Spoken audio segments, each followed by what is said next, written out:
Today we're finishing up our series on, we started at noon on the day of the crucifixion, and we're making it through most of Jesus' appearances after the resurrection. It's been a great journey. We're going to wrap it up today. Let's pray. Jesus, as we open your word, again, we ask you to come with your Holy Spirit, enlighten our minds, our hearts, our souls, we pray. Amen. We've covered most of the resurrection stories. We noted that according to the Gospel of John, Jesus appeared to the disciples 3 times. Not only 3, but it names the first 3. Upper room, the night of the resurrection. I'm real, it's really me. Have you got anything to eat? I was hungry. A week later, because Thomas said, I wasn't there, I won't believe until I see and touch. And then in chapter 21, where Jesus appears on the shore and has breakfast with the disciples by the Sea of Galilee. We spent yesterday morning on this, a special setup where Jesus recreated so many memories. Fishing all night, caught nothing, put the net on the other side, a boatload of fish. Calls Peter by his original name, Simon Johnson. That's what it is in the original. Took him back to the very first call, and then 3 times said, Simon Johnson, do you love me? Peter said, Lord, you know I'm your friend. You've known that all along. And Jesus says, go tend my flock. Take care of my sheep. And 3 times, for emphasis, to undo each of the 3 denials, Jesus, in the presence of 6 of the other disciples, gave Peter his job back. We talked about the fact that Jesus went back and healed each of those 3 denials. Whenever we deny the Lord, whenever we sin, whenever we do wrong, we don't just hurt Jesus or somebody else, we hurt ourselves. And those are wounds that have to be healed. So Jesus reinstates Peter, and then we noted at the end, he said, now, in the future, or right now, you decide where you're going to go and what you're going to wear, but in the future, somebody else is going to decide that for you. It says this, Jesus said, letting Peter know by what kind of a death he would die. But what I saw in that beyond that was Jesus said, Peter, next time you're going to stand tall. You will not wimp out. You have what it takes. Jesus played the father role to a son. Son, you have what it takes. Build him up. You're going to make it. And thus ends the book of John. So we have to go over to the book of Matthew for the next appearance. Now, you have a gospel harmony here. Let's just wrap a couple things together. Starting up at the top on the left, you'll notice in Acts 1, verses 1 to 3, verse 3 says that Jesus appeared for 40 days with his disciples, off and on. Acts 10:40, Peter talking to Cornelius says that Jesus was raised the 3rd day, showed himself openly, but not to all the people, but to those who were chosen to be witnesses. Jesus really didn't make much. He didn't make nearly as much out of this resurrection thing as he could have. I mean, if he just would have strolled into the temple,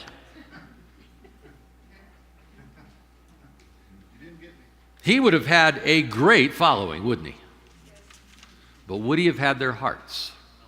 Or would he have only had excitement or fear? I mean, at least he could have walked into the Sanhedrin chamber and made an appearance, right? You know, they're in the middle of some deliberation and Caiaphas is carrying on, and Jesus just walks down the aisle and stands there. I mean, nobody observed the resurrection but some Roman soldiers. I mean, you'd think he would have put up some bleachers and brought in the press. This is the big event, right? This is the ultimate proof that he is the Messiah, that he has the power over death, that he has the power to fully restore all that sin has damaged. But again, he would have had people's allegiance. He would have had their fear. He would have had their following, but he would not have necessarily had their hearts. Got to remember, there's only one thing Jesus wants, and that's your heart. And so he played the romancer. He played the lover. He popped in here. He came in over here. He was around, a little bit hard to get. But everything he did was going for their hearts. Plenty of room to reject him if you want to. He doesn't push you in the corner and overwhelm you with evidence, but enough evidence to show that he truly is alive. 1 Corinthians 15, over on the right-hand side at the top, Paul lists the official appearances of Jesus. He skips the appearances to the women. Remember, Jesus appeared first to Mary Magdalene. He also appeared to the other women as they headed into town. But notice what he says. Verse 4, that he was buried, that he rose again the third day according to the Scriptures, and that he was seen by Cephas, Peter. We're told that. We don't know the story. Then by the 12, it's really the 11. The 12 is just a term for the disciples now. That's in the upper room the night of the resurrection, and again a week later. And that he was seen by over 500 brethren at once, of whom the greater part remain to the present, but some have fallen asleep. After that he was seen by James, then by all the apostles. We don't know the James story, but all the apostles is probably back in Jerusalem at the ascension. And last of all, as one born out of time, he was seen by me, Paul says. So we have a listing there of Jesus' appearances. Now John says the third appearance was by the sea. First appearance, upper room Sunday night. Second appearance a week later. Third appearance by the sea, which means evidently this appearance on the mountain where the 500 or more saw him must have been a fourth or a fifth appearance. If we go to Matthew, where it says mountain in Galilee, then the 11 disciples went away to Galilee, to the mountain which Jesus had appointed them. Now in a little box on the right I put Matthew 26. Literally the night of the Last Supper, on the way to the garden, Jesus said to the disciples, all of you will be made to stumble because of me this night. For it is written, I will strike the shepherd, and the sheep of the flock will be scattered. Now that's kind of a bummer, isn't it? Y'all are going to forsake me tonight, which could be taken to mean, therefore it's all over. Right? Had enough of you. But what does he say then? But after I have been raised, I will go before you to Galilee. So what does Jesus do before he's arrested? He makes an appointment with them. And Matthew tells us more about it here in verse 16 of Matthew 28. They went away to Galilee, to the mountain which Jesus had appointed for them. So evidently Jesus not only said, I'll meet you in Galilee, but he told them what mountain and maybe even when. It's a funny thing, they couldn't seem to remember that through the weekend when he was dead. He made that appointment to give them hope. And it says when they saw him, verse 17, they worshiped, but some doubted. I doubt if any of the 11 were still doubting. I mean, on the night of the resurrection, Jesus got 10 of them, and a week later he got Thomas, right? Which tells me that the group that appeared, or that to whom he appeared on the mountain in Galilee must have been more than just the 11. Maybe that's when the 500 or more saw him at one time. And some were still wondering, is he real? Is it an apparition? What's going on? And it appears that it's at this mountainside meeting that Jesus gives them the gospel commission. Verse 18.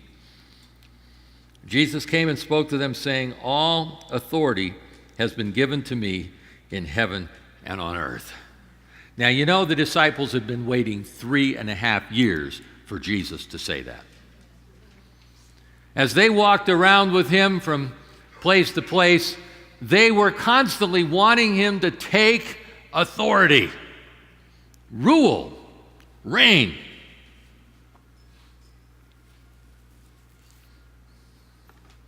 And he wouldn't do it. And Judas eventually tried to put him in a life and death circumstance where he'd be forced to do that to save his own hide, and he let himself be crucified. Judas, realizing he'd spent all of his capital, went out and hung himself.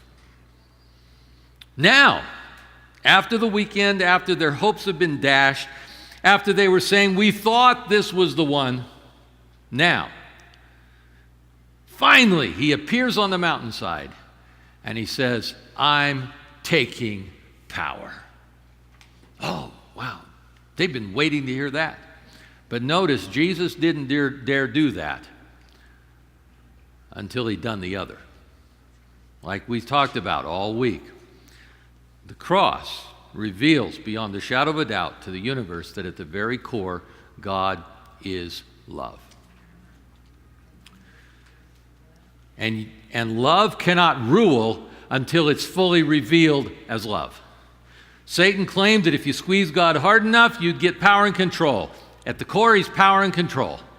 Love is just a PR scheme, like on all the advertisements you see on TV for brake shops and hospitals and everybody else. Oh, how much we love you. No, we want your market share. Love is a PR scheme in our world. That's what Satan believed it was in God's world. So God became man and let Satan squeeze him. And all we see at the cross, the ultimate squeeze, is love coming out. I love these guys as they're pounding the nails in, right? Forgive them. He's taking care of his mom, and he's compassionate on the women that are weeping for him. You know, there's no self-pity. And it's not until he cries out at 3 o'clock in the afternoon, emotionally, my God, why have you forsaken me? He felt the separation that all lost sinners will feel eventually when God honors their choice to tell him to go away and leave him alone. And it says he knew that everything had been accomplished. It was 3 o'clock in the afternoon. Time for the evening sacrifice, and he was the evening sacrifice. Time for the slaying of the Passover lamb, and he was the Passover lamb. He had to die about 3 o'clock that day to fulfill all the prophecies of Scripture. And it all of a sudden dawned on him. It says he realized that all things were fulfilled to complete the Scriptures. He doesn't have to fight anymore. He can let go.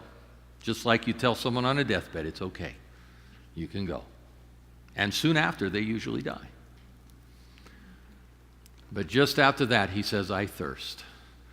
It wasn't until he knew he'd accomplished the salvation of all sinners that he gave one word at all to his own needs. He said, I thirst. They gave him a little sour wine on a sponge. He moistened his lips. He cried out, it is finished. And he died. And Satan knew he'd lost because he had failed to squeeze anything out of God except for pure love. But once love has been revealed, it can take power. Power without love is tyranny and death. Love without power is a weak sentiment. But when love is in power, life happens. And when Jesus came out of the grave, that angel flattens those soldiers, rolls away that stone, stares at them, turns around, sits on it, just as if daring them to come and stop him. And Jesus comes out. It's not time.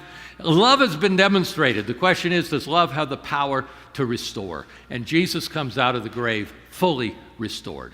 Doesn't matter how wrecked you get in this world of sin, you will come out fully restored. No bondo.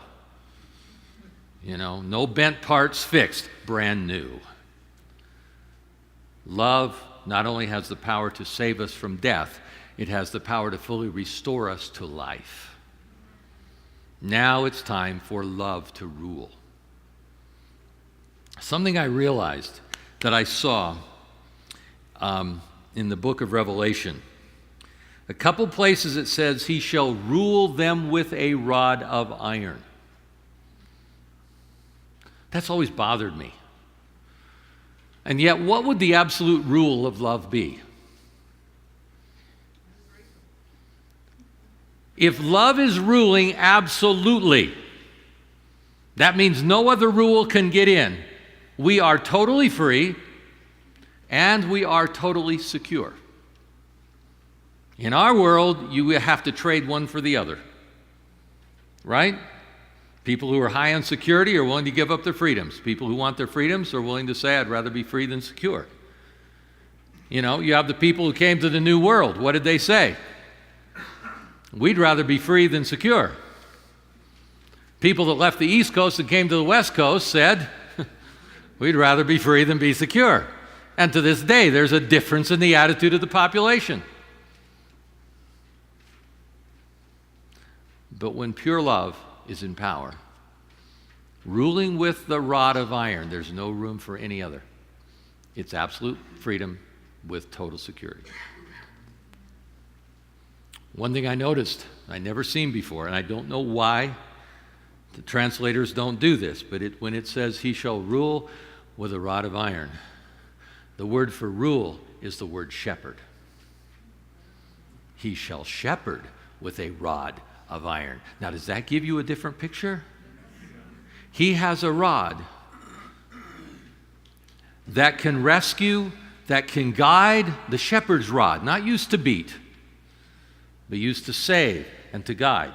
And that rod is unbreakable. That's a whole different picture. He's going to shepherd with an unbreakable rod. That means nothing can take us out because our shepherd is in charge. I like that. So Jesus says now, all authority has been given to me in heaven and earth. You know, you wonder if a shout went up from the crowd.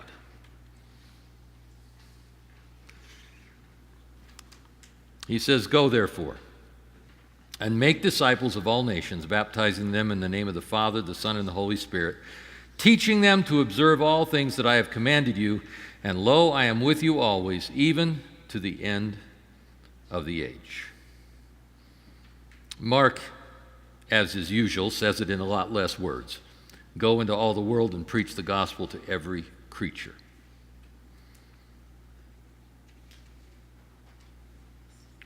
It seems to me that it's here on the mountain that Jesus gives them their job description. There's only one finite verb, there's only one regular verb in that verse, 19 and 20. In verses 19 and 20, it's all one sentence. There's only one verb, and it's not go. That's a participle. In the present tense, a present active participle is an action that happens along with the main action. And it would be translated, while you're going, do this. The only actual verb, or what they call a finite verb, in that passage is the verb disciple. There's no make in the Greek. Here, the verb is simply disciple. While going, disciple every ethnos. Ethnos is the Greek word for nation. Baptizing is another participle. It's something you're going to do while you're discipling. And teaching is another participle. It's something you're going to do while you're discipling. So notice, there's only one job description for the church: disciple. Now that's going to involve going, and that's going to involve dunking, and that's going to involve instructing. But those are all activities that accompany the main job description, which is go find the next person. That's our job as a church. It's not hard to remember our job description. Go find the next person. And when you've found them, go find the next person. And when you've found them, go find, and keep at it until you've found everybody you can in every ethnic group, in every corner of the world. Our job isn't to go. That's an assumed thing that we'll be doing. Now, the word go is interesting there. It's the word peruomai, from which we get peruse. You know, perusing through the library books, or, you know, perusing the internet. It's interesting, that word peruomai has a very deliberate outward focus. There is another verb in the Greek, erkomai, which is used many, many more times in the New Testament than peruomai, about 4 to 1. And erkomai can mean either to come or to go. It just kind of means to be on the move. But peruomai means it's got an outward direction. For instance, Matthew 8, verse 9. To one I say, go, peruomai, and he goes. And to another I say, come, erkomai, and he comes. Okay? So you have direction here. Matthew 11, 7. As they were going, peruomai, Jesus said, what did you come, erkomai, in the wilderness to hear? Now, you could translate it, what'd you go into the wilderness to hear? But it's, as they were going, Jesus said, what'd you come here to experience? So peruomai has a going thing. It says Jesus came, erkomai, out of the temple and was going away, peruomai. So the point I want to make here is the going word is not coming. Have you noticed how we've turned the going into coming? We build buildings so we can get people to come. We hold evangelistic meetings and we spend a lot of money sending out brochures. I've held 16 in the last 5 years in my church. I love to do it. We spend tons of money sending out brochures, inviting people to come. And it works, sort of. We hope to get 1%. We send out 25,000 handbills. We hope to get 250. I usually get about 25, about 0.1%. Now, if you spend $1 million and you save one person, is it worth it? If you spend $1 and you save no one, was it worth it? No. Remember, folks, God has the money. It's not about how much money we spend. It's about our attitude. Jesus didn't say invite them to come. Now, I know there's a parable, go out and invite them to come to the wedding feast. Okay, you can work on that one in your own time. But in this setting, he says we are to be going. The church is a movement, not a settlement. But we like to settle down and get things the way we want them. Isn't that right? We design the church, we build the church, we furnish the church, we put in the organ and the choir loft and the band and everything else, whatever we have. And we have this great place now if we can just get the people to come. And we get a few. We get the 1 in 100. But what about the other 99? Jesus didn't tell us to go out and invite them to come. He told us to go find them. We are to be a church that is going, constantly going, on the move, looking for the next person. As one person in my church said after I preached on this one week, he said, we need a nose for souls. I thought that was interesting. You know, you see the hound dog out there, you know, there's a soul out here, I'm going to find him.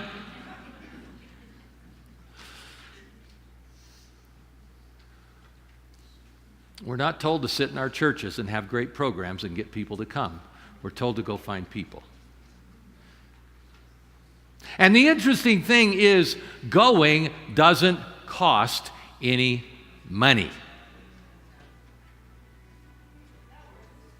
Oh, I'm not talking about a little gas in the tank, okay?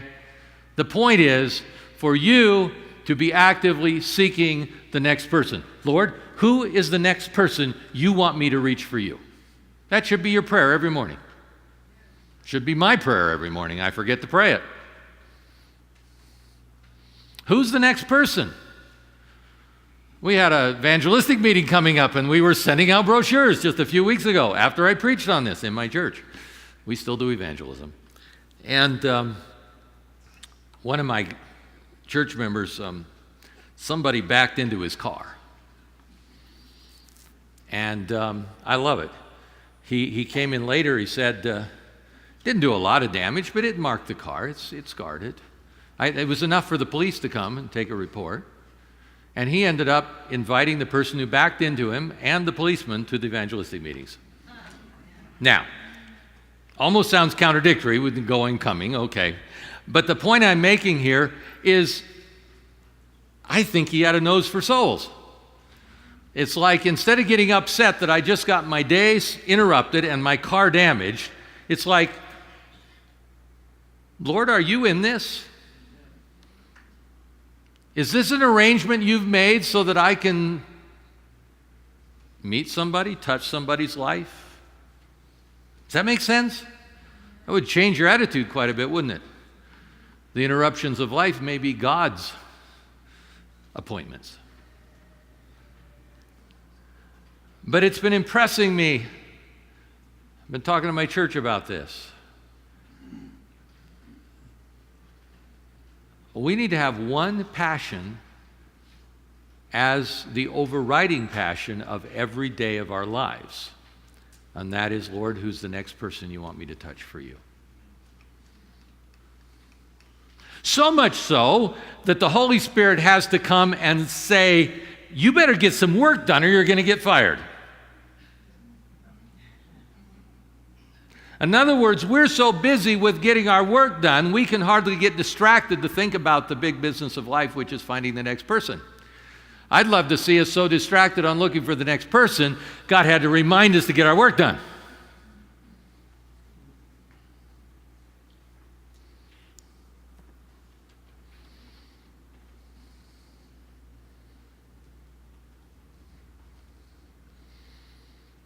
But you say, if I go find the next person, what am I going to do with them?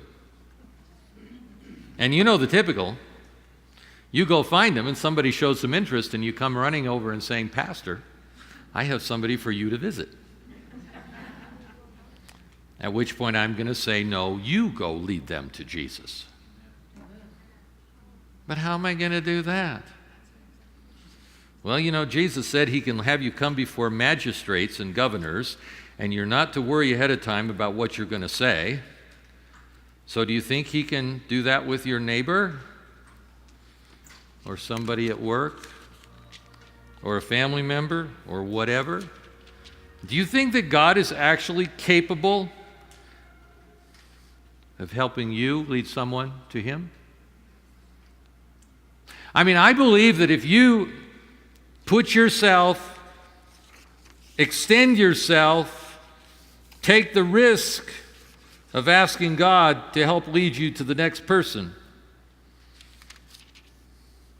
I think he'll get you ready, or you'll end up with words coming out of your mouth that you don't know where they came from, except you do know where they came from, but you're amazed because you know they weren't from you. I would like to suggest that there's not anyone here who's put themselves out there to try to lead people to Jesus who've not had that experience. Where we get done and it's like, where did that come from? Thank you, Lord. Now that's exciting. I'm not saying you don't get ready. I think it's very important for every one of us to learn how to give a simple gospel presentation, how to lead someone to Jesus, know some verses, illustrations, concepts, so we can explain what it means to follow Jesus. But then you know what you'll find out? Jesus will bring that out in the most unique way. You'll say, oh, I've never said it that way before. Isaiah chapter 50 has an interesting passage, verse 4. I'd like to invite you to all turn to that on your telephone.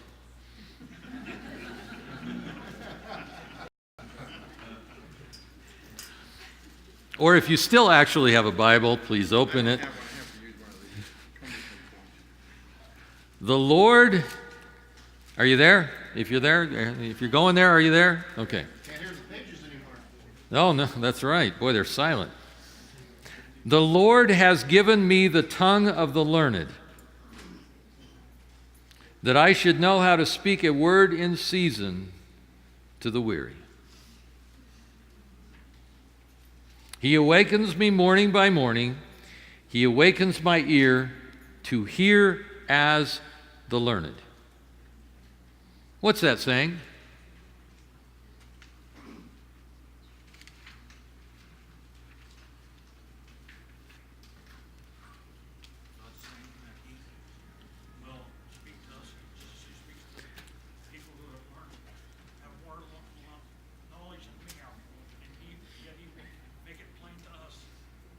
The Lord has given.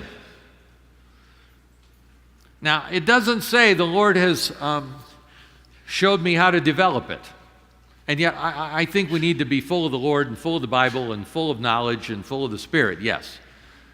But what he's saying is the Lord has given me the tongue of the learned. God can make you speak wiser than the wisest, most experienced soul winner on planet Earth.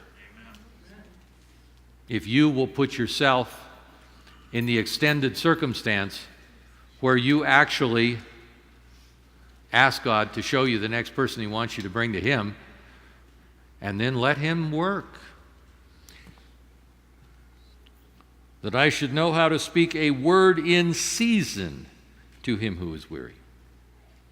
I love to teach a class on how to give a gospel presentation. There's a way of doing it that I learned many years ago that I've modified, developed, and I love to teach that. I love to share it with people. My associate Miles, he's got it down better than I do now. I can sit in my office and hear him giving this to people. If you come to my church and you want to talk about Jesus or being a better Christian or becoming a part of our church, we're going to take you through that. We want to make sure the basics of salvation are clear to you. But notice it says a word in season. I'm not talking about a little envelope full of canned Bible studies, and we'll go this one this week and that one next week. Maybe that works for you. That's never worked for me because I've never found two people that have the same questions, two people that have the same order in which they need to learn things. Ellen White says doctrine need not be discussed unless questioned. You know, if we just answer people's questions, if we get close enough that they get to know us so they'd actually ask us questions, we could probably lead them to know the Lord in the order they need it, based on their questions. Amen. So he says, he can give you the tongue of the learned to speak the right word at the right time. Yes, you need to read your Bible, you need to study, you need to know what you believe, you need to know how to prove it, you need to know what the Bible says, but that's not how you're going to give it. It's going to come out the way God brings it out. He'll give you the tongue of the learned, which means you don't need to bring him to the preacher. That you should speak a word in season. He'll give you the right word at the right time. He awakens me morning by morning. He awakens my ear to hear as the learned. We need to start our morning by listening to God. And he'll give you what you need for the day. The Lord has opened my ear, and I was not rebellious. I did not turn away. Verse 7, for the Lord God will help me, therefore I will not be disgraced. Isn't that what you're afraid of? If you actually go out and put yourself in a point where somebody asks you how to know Jesus, you're afraid you're going to go kind of, and you're going to look like a complete idiot and you will be disgraced. No, God will not let his people be disgraced. I'm convinced that the job description of the church is to go find the next person. And it's not find them and bring them to an evangelistic series. It's not find them and bring them to the pastor. It's find them and bring them to Jesus. Once they've come to Jesus, they might be ready for the evangelistic series, and the pastor may give that, or you may give that. But don't bring them to me, bring them to Jesus, and Jesus will bring them to the church. Because he is the head of the body, which is the church.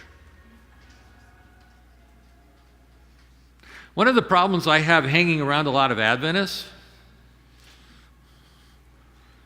is that when I get around a whole bunch of Adventists, I feel like there's a passion to make Adventists out of everybody.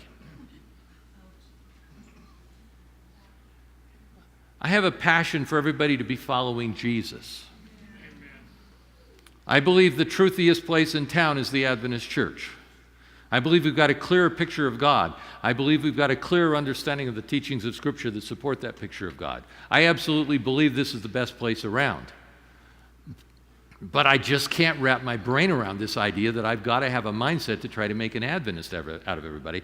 I want everyone to be following Jesus. And Jesus will take them where they need to go. And I certainly hope it's my church. Do you follow that? I'm not being doubtful on what I believe. I just have a problem with a mindset that we're it. I think we're more it than anybody else, but I just got to back off that just a little bit. I would never say we're the remnant church, because that sounds exclusive. I would say we're the church with a remnant message and mission, because it's about the message and mission, not about the institution. Do you follow that? Bring them to Jesus. Jesus will help you connect them with the body. And if you have a relationship with them, the most natural body for them to connect with will be the one where you are. What do we do with evangelistic meetings? We spend lots of money, we send out brochures, we bring in a bunch of people, we baptize 100 and we lose 80 within 4 weeks. Because it's the idea of we indoctrinate and then we hope to incorporate. We've had some fun stuff around Glendale in the last few years, because every once in a while, I got a group of young 20s and 30-somethings. They call their group Life Experiment. And they're bringing me people who have already, their church has become the Life Experiment group. Their lives are engaged with these young adults. And I realize they want to become part of the church really regardless of what we believe, because they're tied in at the heart level. Now, let me tell you, when somebody's tied in at the heart level, it's not hard to get them to believe what you believe. They already believe in you. You can actually teach them error and they'll believe it if they're tied to you by the heart. There's a huge responsibility of becoming a heart connection with somebody, because you can actually, they'll pretty much take whatever you say in many cases. But we baptized some folks at Glendale that weren't as indoctrinated necessarily as we would normally do, but they're already fully incorporated. Let's just bring them in and raise them up. But the other method, you got to get them fully indoctrinated because they're not incorporated.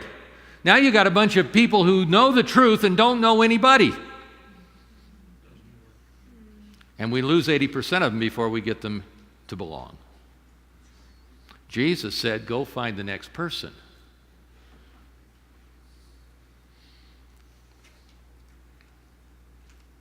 I'm going to find something here. Well, what am I looking for? Where is it? Well, it's not there. That's a bummer. I had a slide for you, but it's not there. No, there. That's it. Very first slide. I missed it. This is from an Ellen White quote, and you know it. Jesus' method was to hang out with people. Do we even have time to hang out with lost people? You know, once you've been in the church 3 years, you're no good. All your friends are inside, so all you're hanging out was with the saved. Now, you don't want to go hang out with the lost to find your social, the fulfillment of your social needs. That's dangerous. We need to get our bucket filled inside. So we go out with a full bucket, but we need to then carve out time to hang out with people who don't know Jesus. I think we need to ask him to show us who's the next person you want me to start hanging out with. And how can I hang out with them? And start praying for them every day. And thinking about what are their hobbies? What are their interests? What can I do? Lord, how can I create the next event to hang out with this person to get closer to them in relationship? Because if you hang out with someone long enough, eventually your conversation will get deep enough to get into the substantial things of life. But you're going to have to invest some of your life. That's what Jesus did. He went out. He was the man here to save the world, busier than any of us. And how did he go about it? He hung out with people. He gave them his time, his presence, as one who sought their good. He wasn't selling Amway. Any of you had friends who got into Amway? You suddenly discovered the only friends, Amway people, if you're an Amway person, I'm sorry. But my experience with Amway people is when somebody starts selling Amway, the only friends they're interested is in those they can get to sign up on Amway. Jesus didn't hang out with people just to get them to sign up for something he was doing. He just hung out with them as one who actually cared about them. He showed genuine interest in their lives, their hearts, their circumstances. How often do we just show interest so that we can get something, even if it's get them into the church, get them to a meeting, get them somewhere? And people can sense that agenda. It says he ministered to their needs. You know what we like to do to minister to needs? We like to go down to a soup kitchen and make sandwiches and spend an afternoon feeling philanthropic, and then go back to our lives as usual. Here, have a sandwich. Yeah, God bless you. I've got between 6 and 10 people who sleep behind the Glendale Church every night. We know a lot of them by name now, but I've never sat down with a single one of them. They've been out there every night for years. I'm not worried about being around the back of my church. I'm well guarded. In fact, the vulnerable side of the church is where they all sleep, which means they actually help keep us from being burglarized. These are good folks. Oh, they may be drunk and fight once in a while, but,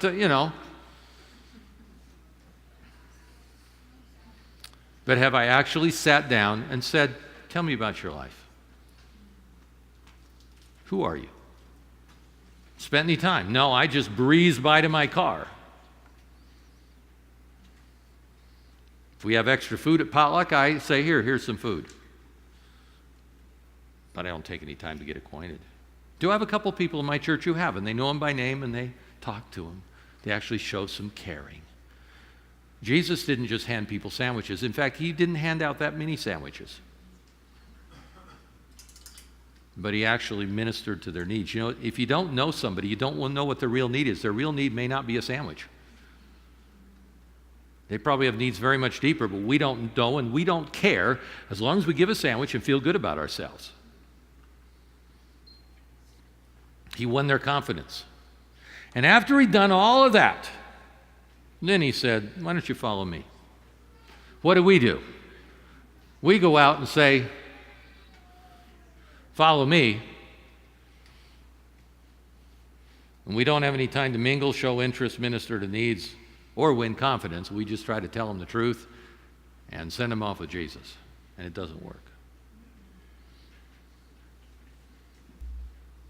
Something we've been trying at Glendale, and it's kind of a faltering attempt, and that is to create a next person network.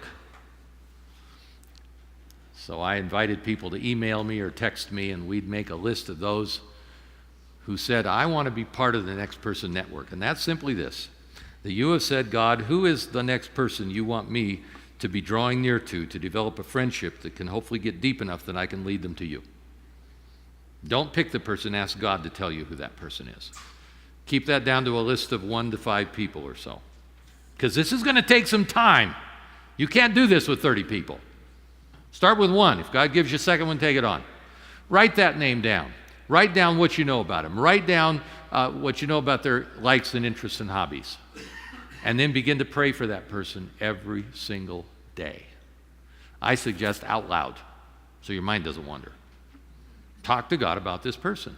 And you and God strategize every day about how in the world you're going to find the next way, Lord, a divine appointment, set it up, show me how to spend some time with this person, to have a deeper relationship with that person, so that as soon as you know they're ready, you can tell me and I can lead them to you. Now, what our goal is here is to have this network of people that we stir every week.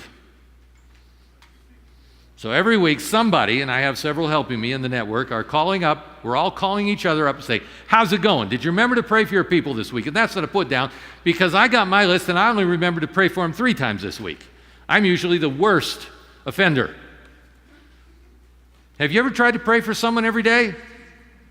Out of sight, out of mind? It's like, oh, I haven't prayed for them in a week. The idea is we don't care enough about people to even remember them. How in the world are we going to spend any time with them? Start out by simply, deliberately, legalistically praying for them every day and ask God to give you a heart for them and a heart for people until this becomes the pattern of your life. You wake up in the morning praying 2 prayers. Jesus, who's the next person you want to connect me with today? And I got these other 3 you've laid on my heart. How am I going to connect with them in the near future? To deepen the relationship, not to bring them to a meeting, not to give them a gospel presentation, not to tell them the 7th day is the Sabbath, but to deepen the relationship so that when you have shown you cared and won their confidence, God will cue you in. Keep your mouth shut as a witness until God kicks you in the backside and says, speak. And then open your mouth and he'll give you the words. Does that make sense? I believe that's the job description of the church. And that costs absolutely no money. It doesn't require a church building. It doesn't require an evangelistic meeting. It simply requires you asking God to give you a passion for people. Because that's the job description of the church. Go find the next person. And you be going. Not sitting and inviting. You're going. You got a nose for souls. You're the hound on the hunt.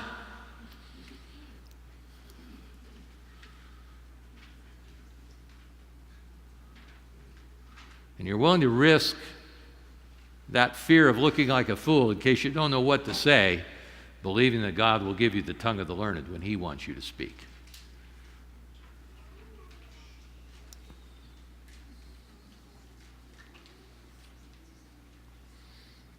Discipling is person-driven, not PR-driven. And what you'll find is people will belong before they believe. And that works much, much better. So we're to be going for one purpose. What is it? Disciple. Find the next person. And that will involve baptizing, yes, the public symbol that people have given their life to Jesus, and teaching, instructing them. You may end up bringing them to an evangelistic meeting, but they'll be ready for it because they already belong to you and they're excited about your circle. And Jesus says, lo, I am with you always, even to the end of the age. I don't think that just means he'll never leave us or forsake us until the end of the age. I think it means he will be with us as we are going, seeking the next person to the very end of the age.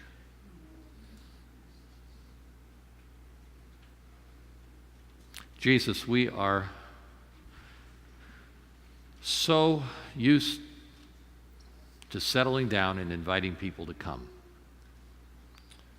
but you told us to be going. Would you get us going? Would you fill our tanks with the Holy Spirit, the fuel oil of heaven? And would you light the fuse? Start the engine. Gift us with your gifts. Fruit us with your Spirit, so we can actually love people into your kingdom instead of trying to convince them in. And we're thankful that you will give us the tongue of the learned to speak the right word at the right time, and you will be with us in this pursuit all the way to the end. We thank you in Jesus' name. Amen.